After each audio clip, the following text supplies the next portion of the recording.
Welcome to the Tech Talks Daily Podcast, where you can learn and be inspired by real-world examples of how technology is transforming businesses and reshaping industries in a language everyone can understand. Here is your host, Neil C. Hughes. Welcome back to the Tech Talks Daily Podcast. Now, let's be honest, technology can be quite a dry topic, and that's one of the reasons when I'm doing a daily tech podcast, I always try and humanise the interviews, bring to life origin stories and favourite songs and bring everything to life. But as I approach 2,000 interviews, every once in a while I bump into someone who's just so full of life, energy and fun that it just makes me want to grab a beer and maybe a bourbon, quoting Goodfellas movies, sharing stories and things like that. And today's guest is officially that guy. And before we even recorded the episode, I thought, man, next time I'm going to the East Coast, we are going to grab that beer, because he just had so many great stories and someone he could just chat with for hours. So his name is Gary Goldberg, and he's going to share his story as an entrepreneur and third-generation textile scientist who has combined his passion and unique knowledge of the craft with a relentless entrepreneurial spirit to try and disrupt the way that sports leagues, teams and schools can design and purchase customised gear for today's young athletes, all through his B2B and B2C business, SquadLocker. And as we sat down to record today's episode, the news was all about supply chains and how they're failing right now. So I want to learn more about how SquadLocker is also leveraging sublimated printing technology, which has allowed SquadLocker to circumvent these recent strains around the supply chain too. But I've probably revealed far too much already. So no more spoilers, enough scene setting from me. Buckle up and hold on tight as I beam your ears all the way to Rhode Island, where Gary Goldberg is waiting to speak with us. So a massive warm welcome to the show. Can you tell the listeners a little about who you are and what you do? Yeah, so my name is Gary Goldberg. I'm the CEO and founder of a company here in the U.S. called SquadLocker. I am, by training, a textile scientist and technician, but at SquadLocker, we make it really easy for leagues, teams, and schools to design and distribute custom apparel to their communities. Now, as this is a tech podcast, the question I've got to ask is, what was your origin story here? Where was your passion for tech? Where did that come from? And what was it that put you on this path you're on today? There's got to be a story there, right? Well, yeah, there is a story. I don't want to disappoint your listeners, but I don't necessarily have a huge passion for technology the way I think many people think of it. I have a deep respect for what technology can bring to the human race in terms of efficiency, optimization, calculation speed, all those things. But for me, the origin of SquadLocker was when we started raising kids, and my wife and I raised 3 awesome kids who are in their 20s today. We went to go buy their sports uniforms, or kits, as I think they say where you guys come from. When we went to get their kits, it was just like I was going back 20 years when I got mine. And there had been very little advancement in the ability for players and parents to buy what they need using e-commerce, primarily because the manufacturing of those kits is rooted in this batch process concept, large screen printing machines, multi-head embroidery machines. And so when I went home after buying my kid's first soccer uniform, I saw my wife buying everything from the house from her iPad. I said, why can't this process be like that? And so that sent me down a technology journey in textile manufacturing, but also how do I design and build software that enables the user to come to SquadLocker, design and distribute what they need, but also connect it to a manufacturing platform that can respond in an on-demand fashion. So none of that existed in the space back when I started this project in the mid 2012, 13, 14, when I started looking at it. There's a lot of copycats now that claim to be able to do things, parts of what we do. But at our core, our technology puts us way, way ahead. But that's the origin story. It's like seeing something that wasn't working right and asking why. So refreshing to hear. I think for so many people listening, they've all seen something that they didn't like or wanted to change it, but they just started to sit down and have a little moan or complain about it instead. But I love how from there you've combined your passion and unique knowledge of the craft with this relentless entrepreneurial spirit to disrupt the way sports leagues, teams and sports design and purchase customized gear for today's young athletes. So important right now as well as we bounce back and people want to get out there and playing sports again. But can you just set the scene and tell the listeners a little bit more about those very problems that you set out to solve with SquadLocker? I mean, you said it a little bit there, but if you just expand on that. Sure. So if you look at our core user group, it is a teacher. Yeah. It's a coach. It's a league administrator. And they have a lot to do with managing the curriculum, attendance, equipment, field assignments, classroom assignment. There's too much to do in their ordinary course of business. Once you put that on top of, hey, I've got to get this T-shirt for the robotics team, polo shirt for the kids going on the field trip. I want the hockey team to have this travel suit when they get on the bus. I want these lacrosse players to wear this uniform set. Getting that, the sizes, the names, the delivery addresses, the collection of the payments for all that. What has traditionally happened is the decision maker has become the outsourced service person for the local team dealer, the actual person they're buying it from. The person they're buying it from says, hey, you go do all the work and then hand it to me on a silver platter and I'll deliver you a big box. Yeah. That's not really helpful. That's actually more burdensome.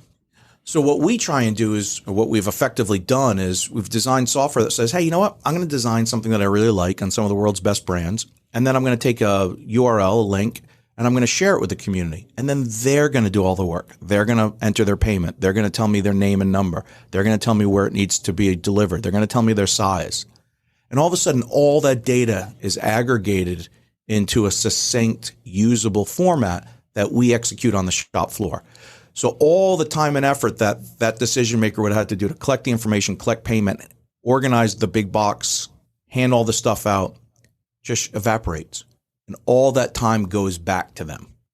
And so that is the critical part of what we do is we give back what we call the ungiftable gift of time.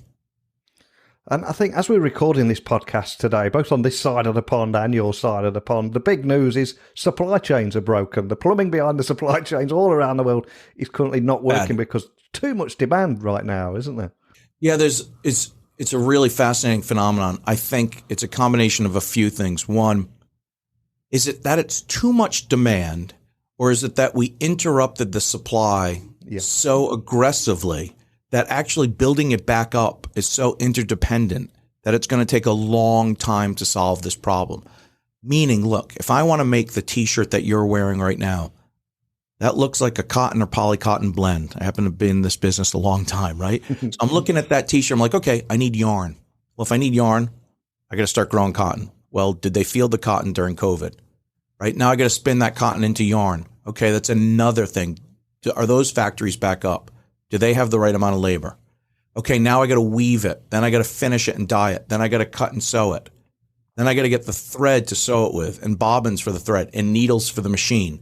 There are so many interdependent parts, particularly in textile, apparel, and footwear manufacturing, amongst other things, electronics and other things, that it's for the lack of one nail in a horseshoe that the horse was lost, that the cavalry was lost, that the war was lost, right? So there's so many interdependencies that I don't know if it's just easy to say, well, there's so much cash in the economy, our demand's hot.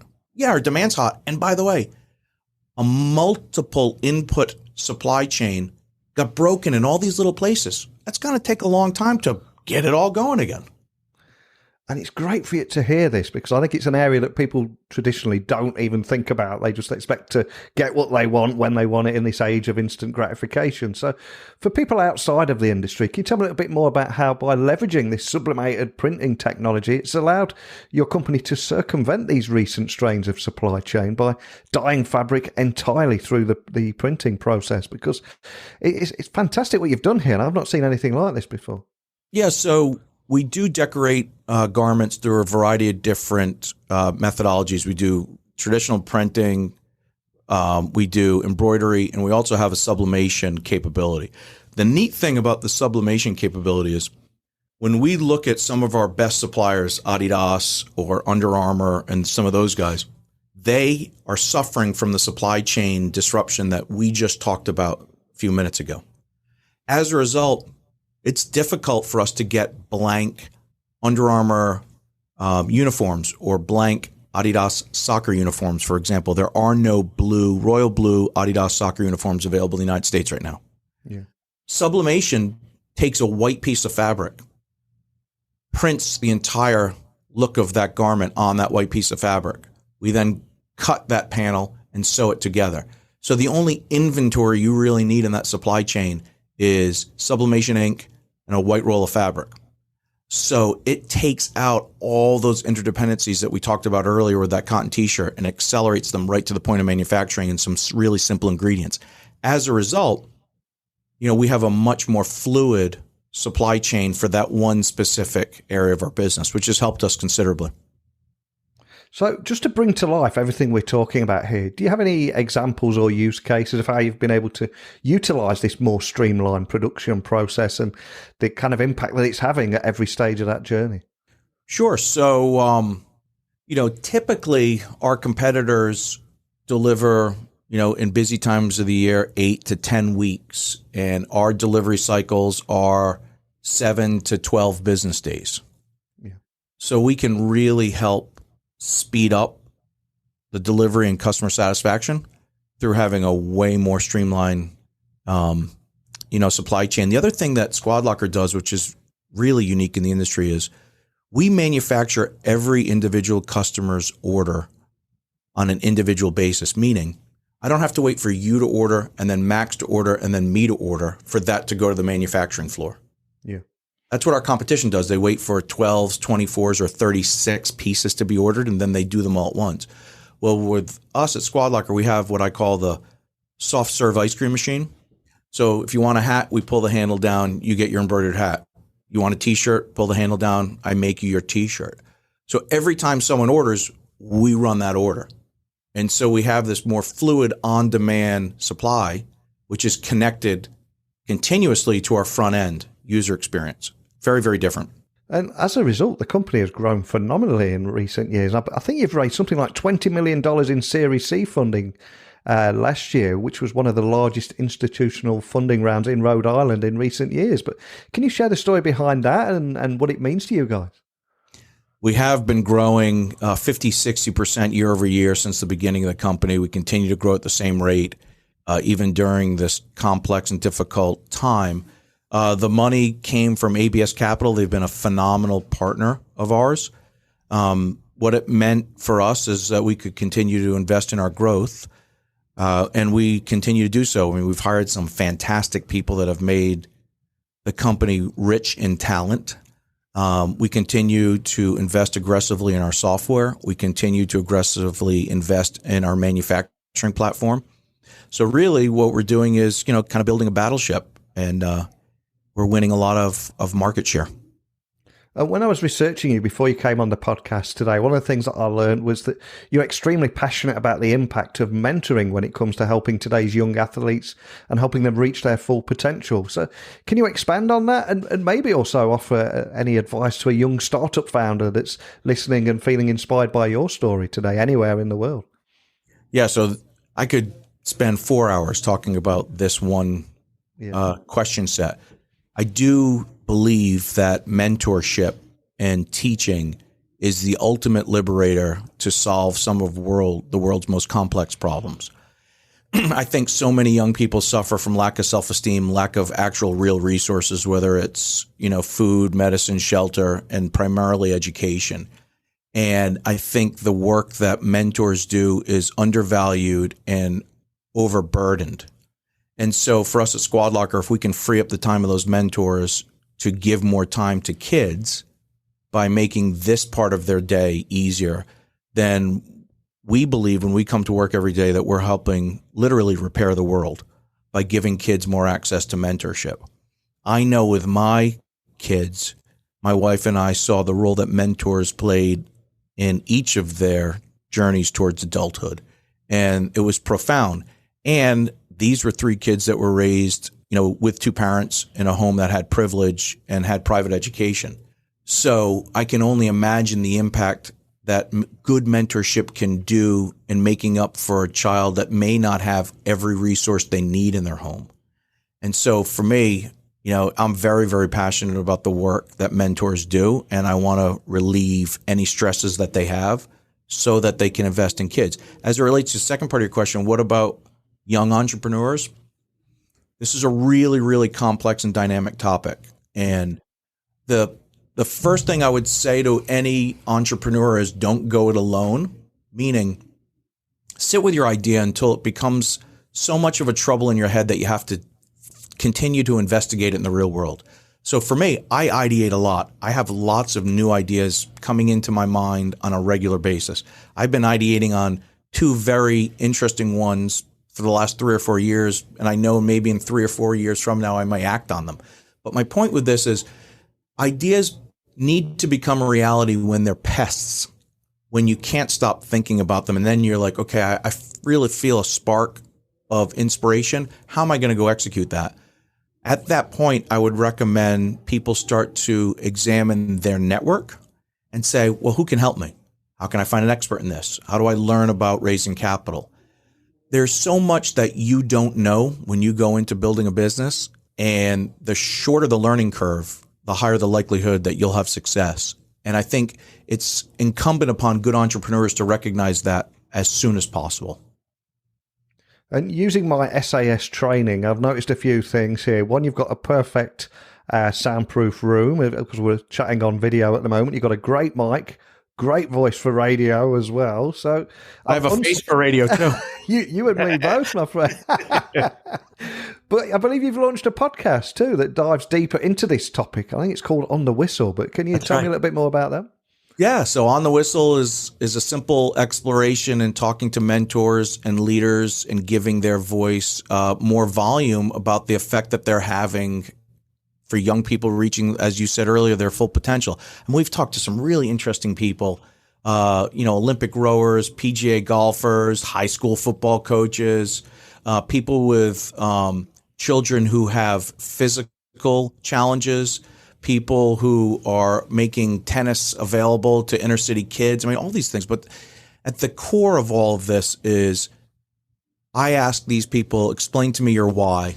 What are you into this for? And how did you come about it? And all the stories kind of go back to one central theme, which is they're all collectively trying to invest in the next generation because they recognize how difficult it is to reach the next generation for those people to reach their full potential, but also just how screwed up the world is. And really, if any of us are going to pretend that anything's going to solve it other than the next young staff that come in and take it over, we're kidding ourselves. So I think the general theme is, hey, let's get them ready. Love that. And we started the podcast today talking about your origin story, but now I'm going to have a bit of fun with you and ask you, what was the soundtrack to that origin story? Is there a particular song that springs to mind that has accompanied you in your career or just helps you get your head in the zone? I'm a huge lover of music. It's funny, Max and I are my trusted engineer. We were doing some Stones, Pink Floyd, and Who lyrics before we got on with you. We were just joking about it. But I do have an interesting story, though. When I was developing the brand name for SquadLocker, there was a song in my head by REM called Shiny Happy People. Yeah. And I just was spinning in my head for a while, and for somehow, and I don't remember exactly, I went from there to the name SquadLocker. So I don't know why, but I do remember doing that, and that had to have been 8 or 9 years ago. Yeah, what a great tune too. Kate Pearson on vocals, man. Yep. Takes me back. Wow. Well, thank you so much for sitting down with me today. I'll add that to the Spotify playlist. But before I do let you go, anyone wanting to find out more information about SquadLocker, the work you're doing, or indeed subscribe to your podcast, what's the best starting point for all that? Yeah, so LinkedIn is my Facebook.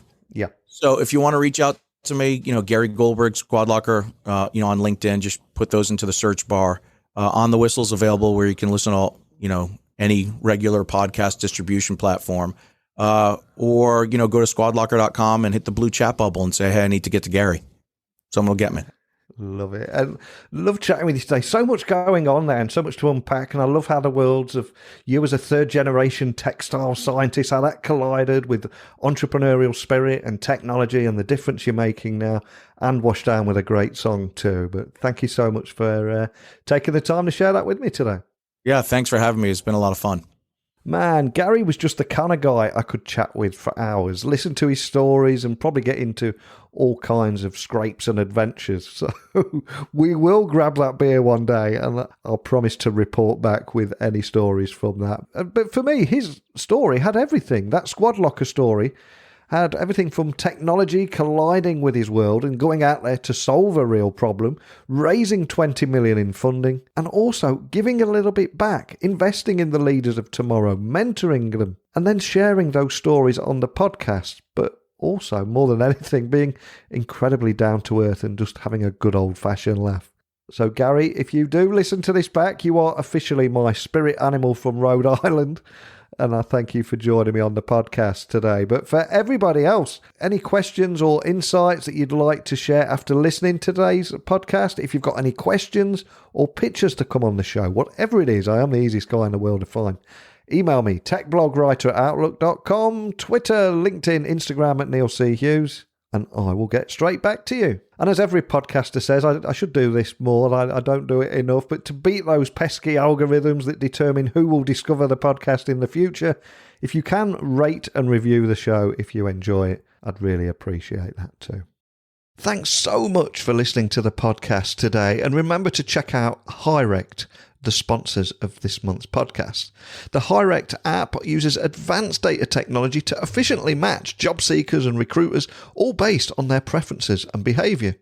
Rather than hanging around in your inbox, you get curated candidate recommendations that fit your job requirements. And their technology also means you can chat directly with ideal candidates in much the same way as you would on something like WhatsApp.